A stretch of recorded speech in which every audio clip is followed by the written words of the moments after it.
Look closer at the photograph. November 6, 2012, a few minutes past 11 o'clock at night, Eastern Time. A man and a woman in mid-embrace, her arms around his shoulders, his face turned into her neck, eyes closed, holding on the way people hold on when something has just been decided. Underneath it, 2 words. 4 more years. Within hours, it had been shared more times than any post in the history of the platform it appeared on. America read it as a verdict on a marriage, the most powerful man on earth, and the thing he reached for at the moment of victory was his wife. Proof, at last, that at the center of American politics there was one thing that wasn't performance. It wasn't taken that night. Hold that. We will get to where the photograph actually comes from, and when, and who chose it, and even who pressed the shutter before this is over. Hold the caption too. 4 more years. 2 words. They will read differently at the end. And hold one number. 10. Because 10 years after that image went out into the world, the woman in it sat in front of cameras, promoting a book, and said that for about a decade of this marriage, she could not stand the man who was holding her. This is not a story about a secret divorce, and it is not a story about a fraud. The record supports neither, and an honest teller says so at the top. It is a story about the distance between a marriage and the photograph of a marriage, about how the most documented couple in modern American life became, by careful and deliberate work, the couple America was told to believe in. The documented version is colder than the caption. It is also, in places, better than the caption. Both things are in the file. Start where the file starts. Chicago, the summer of 1989. A corporate law firm in the Loop called Sidley Austin. 47th floor, intellectual property and marketing law. The kind of firm that put first-year associates within reach of 6 figures at a time when that was serious money. Where a 25-year-old associate named Michelle Robinson is handed a summer associate to supervise. She had come up from South Shore, from a 1-bedroom-and-a-half apartment on Euclid Avenue where her father, Fraser Robinson III, worked shifts at the city water plant while multiple sclerosis slowly took his ability to walk, and where her mother, Marion, ran the household on discipline and library cards. Princeton, then Harvard Law, then straight into the tower, the trajectory of someone who had never once missed a rung. The summer associate assigned to her is named Barack Obama, and the firm is buzzing about him before he arrives because he is the rare first-year Harvard Law student to land a summer slot there at all. He is 3 years older than her, and a year behind her in law school, which tells you something about the order of things at the beginning. She is the one with the office. She is the one with the job. He is the visitor, late on his first day. The firm assigns her to advise him, which means that the first documented relationship between Barack Obama and Michelle Robinson is not romance. It is a reporting structure. By her own telling, she resisted. She was his advisor. She thought the optics of the firm's 2 black attorneys in that department pairing off were tacky, a cliché the white partners would find adorable. She tried to set him up with her friends. He kept asking, for about a month. The first date, as both of them have described it for 30 years, was a full Chicago Saturday in that same summer of 1989. The Art Institute, a walk up Michigan Avenue, ice cream at a Baskin-Robbins near 53rd Street, eaten on the curb, and Spike Lee's Do the Right Thing, which had opened weeks earlier. He asked if he could kiss her over the ice cream. It is a genuinely charming story, and it is told with suspicious polish because it has been told professionally. In convention speeches, in campaign ads, and eventually in an actual theatrical release, a 2016 feature film called South Side with You, which dramatized that single first date for paying audiences, meaning this marriage's origin story has literally been a commercial product with a box office gross. That does not make it false. It makes it an asset. File the distinction, because this marriage will spend 30 years converting private moments into public assets, and the conversion rate is the real subject of this episode. Then comes the part the convention speeches skip. He didn't want to get married. Not to her specifically.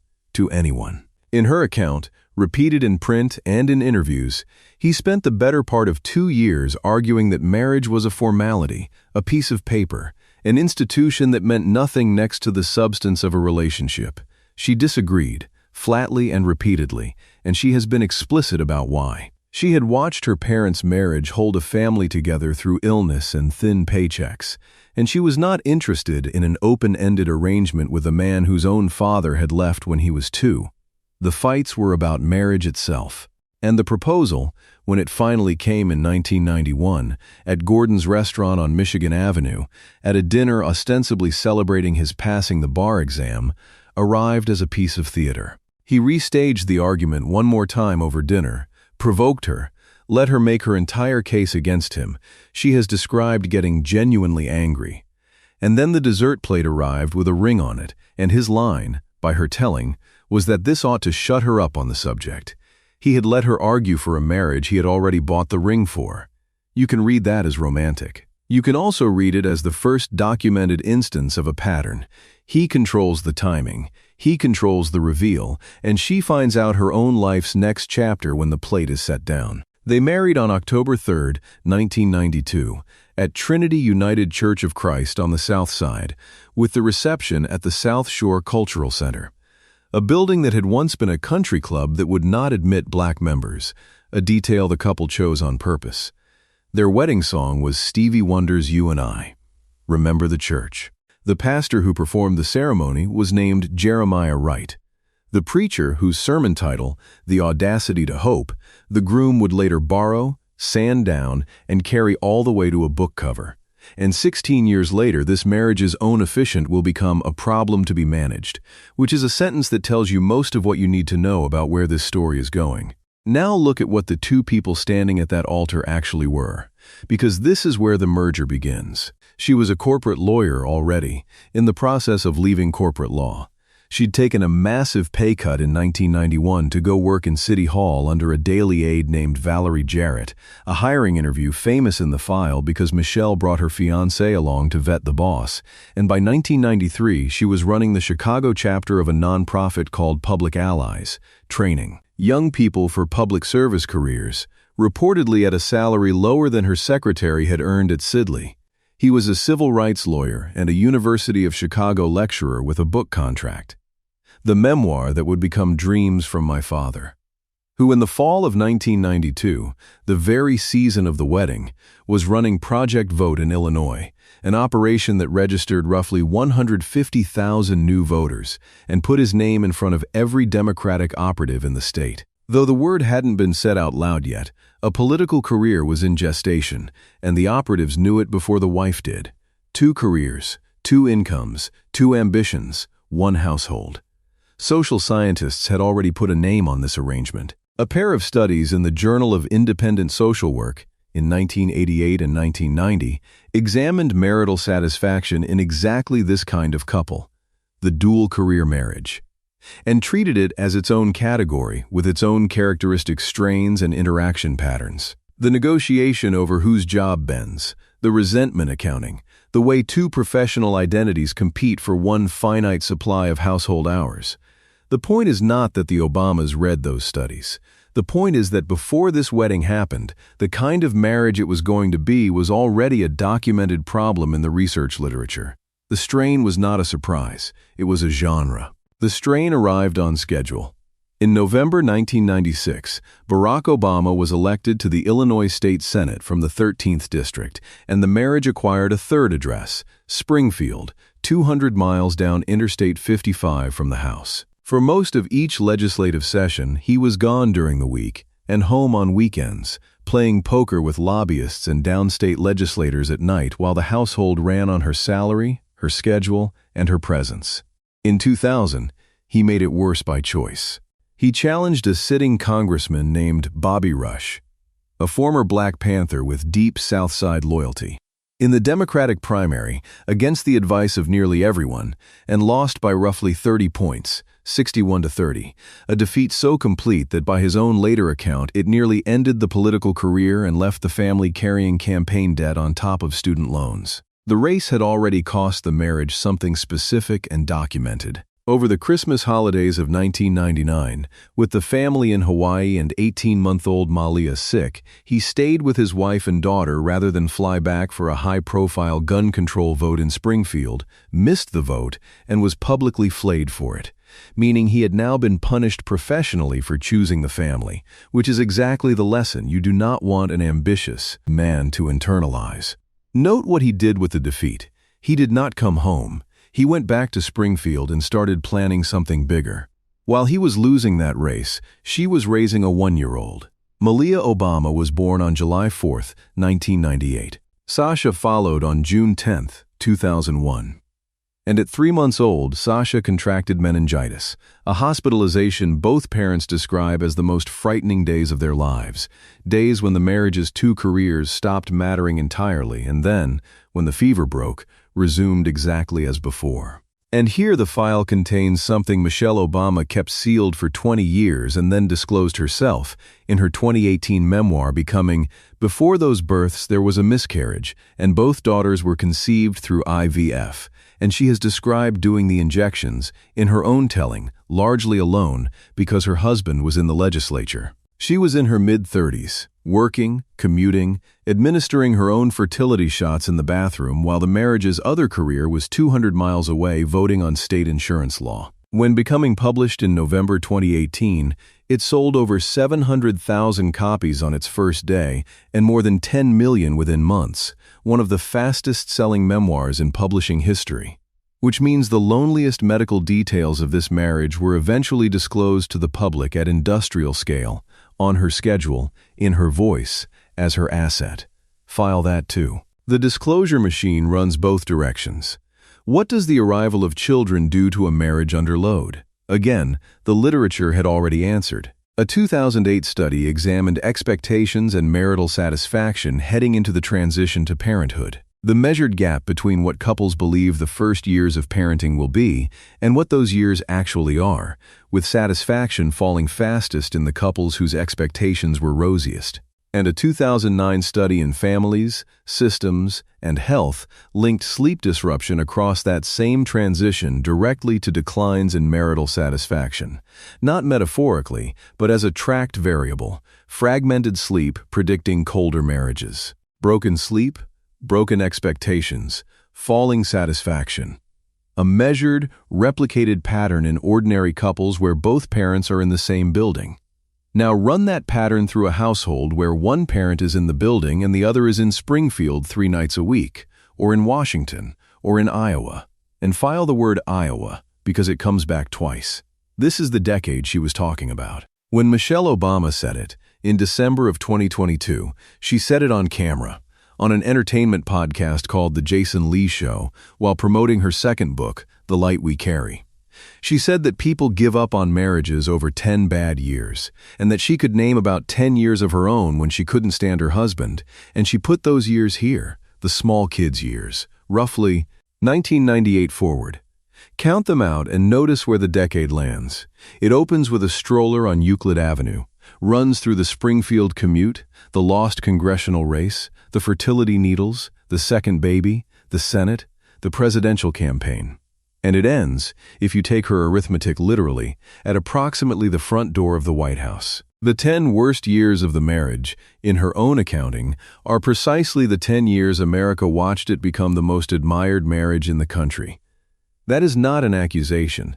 She said it herself, into a microphone, on purpose, with a publisher's tour schedule behind her. It is simply the gap this episode is about, stated by the person who lived it. There is more from inside that decade, and it comes from the participants, not from gossip. She has said publicly that the two of them went to marriage counseling, that she walked into the counselor's office expecting a referee who would hear the evidence and fix her husband, and discovered instead, in her telling, that the sessions kept turning back on what she could control. Her own happiness, her own support system, her own 5 a.m. trips to the gym while her mother watched the girls. And he has put his own version on the record, in his memoir A Promised Land, published in November 2020. A book that itself sold nearly 900,000 copies on its first day, because in this family even the confessions move units. Barack Obama writes about this period with an unusual, almost clinical honesty for a politician. The tension running under the surface of the household, her voice going flat rather than angry, which he understood was worse. Her frustration at carrying the family while he chased offices, his own guilt metabolized as late-night solitude, the coldness that crept in and stayed. Treat both accounts for what they are. Memoirs by interested parties, each with an image to maintain and books to sell, converging from opposite sides on the same fact. When both parties to a marriage independently describe the same decade as the hard one, in separate bestsellers, the hard decade is about as documented as a private matter can get.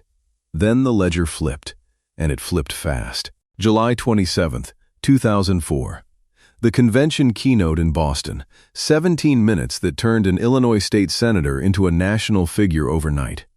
And note that the keynote's emotional centerpiece was family, hope, and a borrowed sermon title from the pastor who had married them.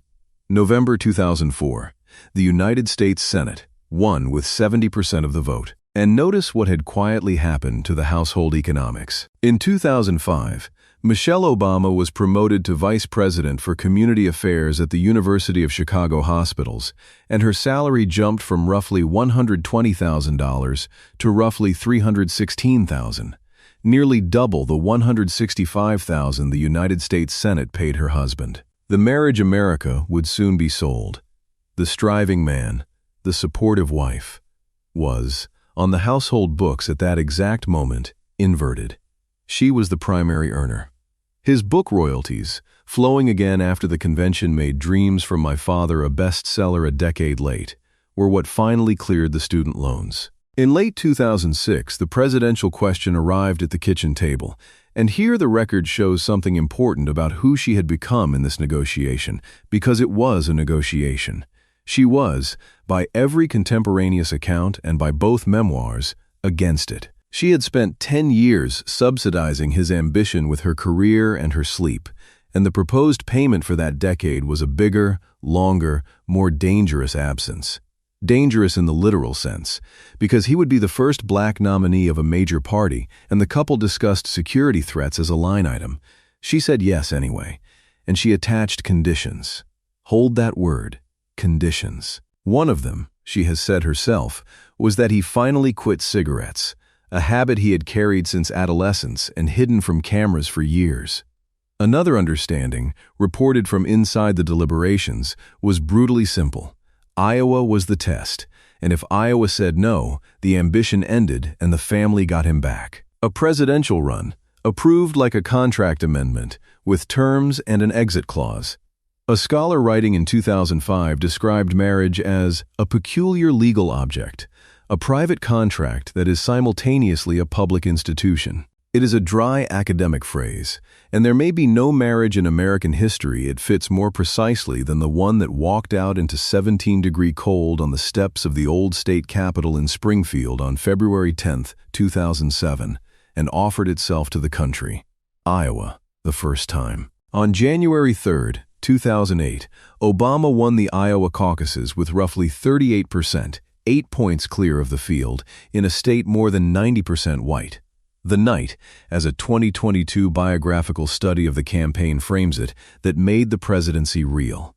And from that night forward, the marriage stopped being merely a marriage and became campaign infrastructure. She was deployed as the closer, the humanizer, the witness who could vouch that the phenomenon was an actual person who left his socks on the floor. Watch how fast the machine moved when the asset wobbled. In February 2008, in Milwaukee, Michelle Obama said that for the first time in her adult life she was really proud of her country. The sentence detonated. Cable ran it on a loop, the opposing campaign's surrogates pounced within a day, and internal memos treated the candidate's wife as a message risk. Within months she had been systematically softened. A co-hosting appearance on The View that June, where the headlines were about her fist bump and her sundress, wardrobe recalibrated toward accessible brands, the stump speech rebuilt around motherhood, a public personality reconstructed in real time by professionals because the campaign could not afford a wife who sounded ambivalent, even though ambivalence was, per her own later memoir, the accurate reading.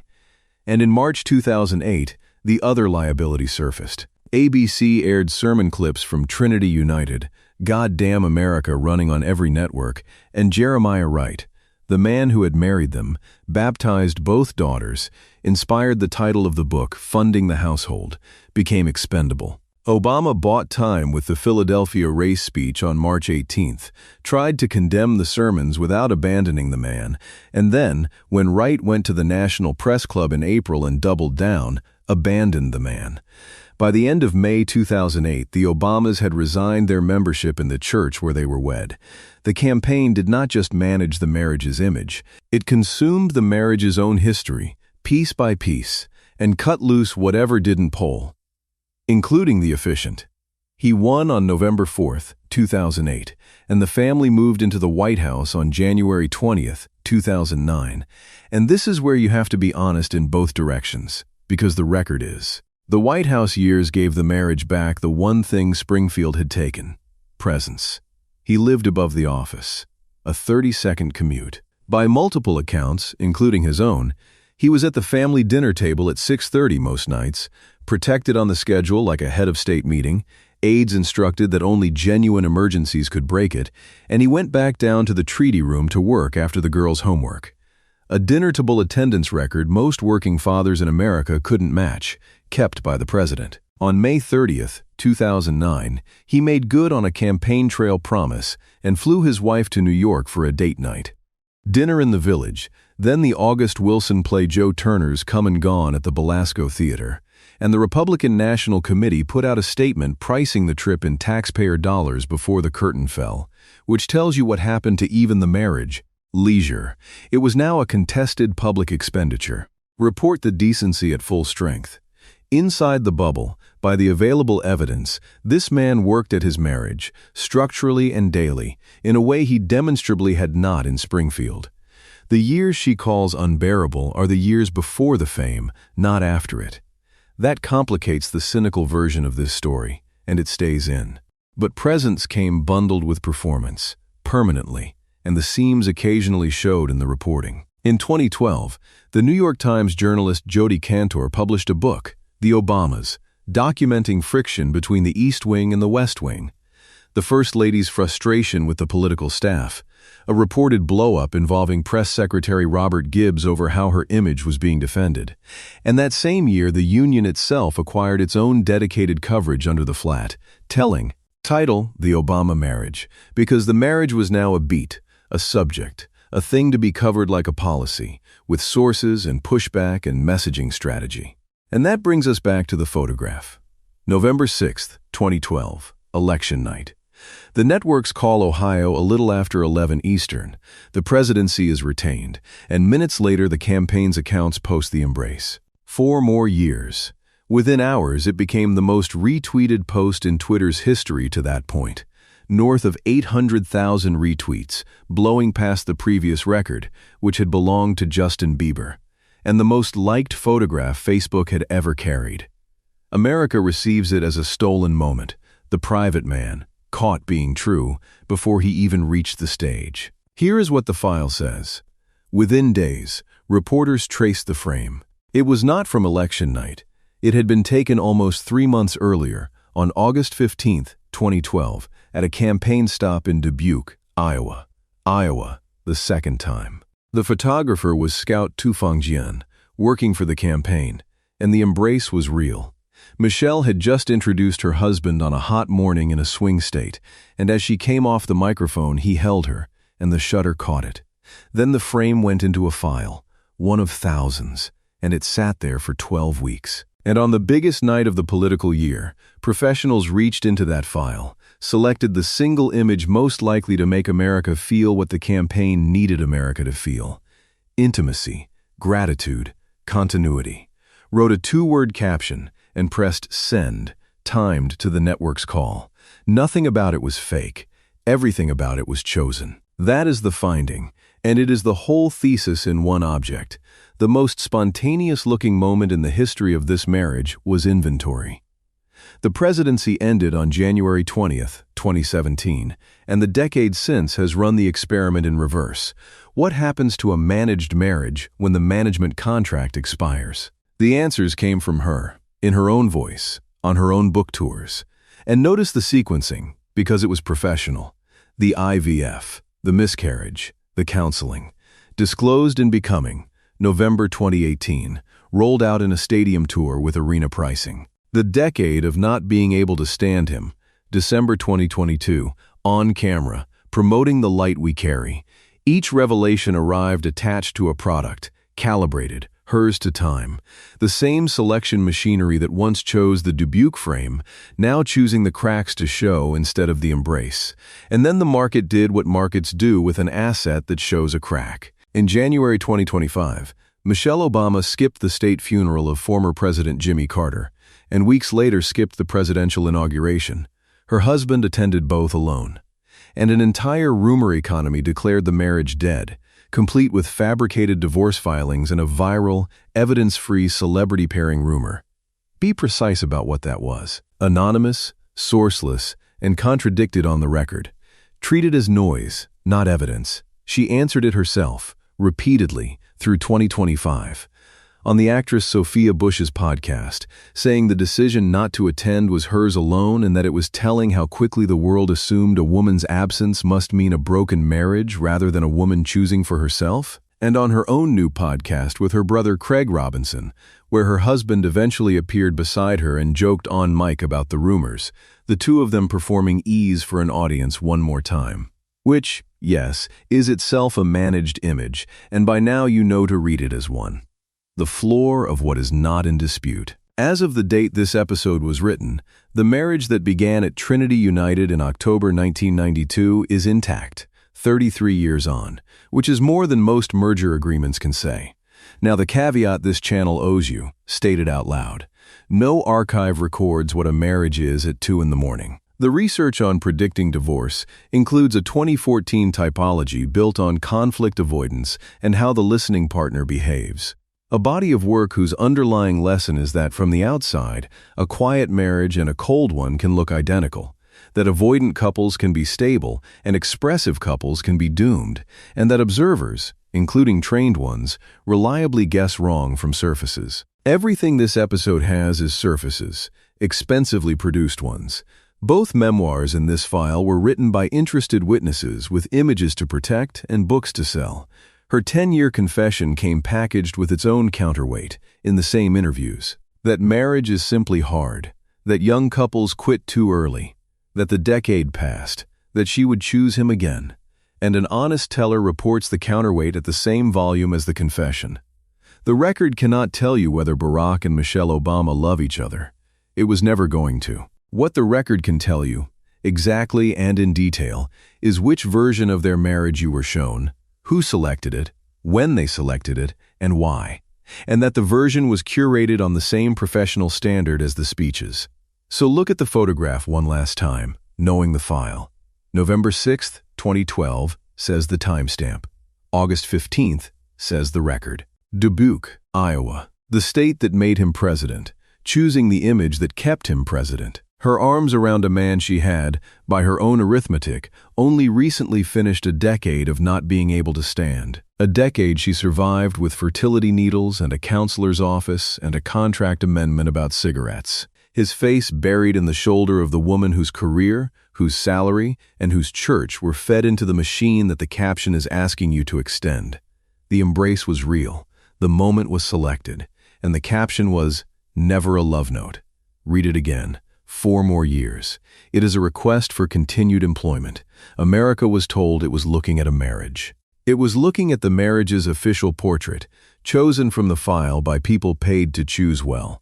And the coldest documented fact about the Obama marriage is that the portrait worked because, underneath the management, the embrace itself was probably the one thing nobody had to stage. The Marriage Files opens one photograph every week and reads what is actually in it. If you want the next file, subscribe.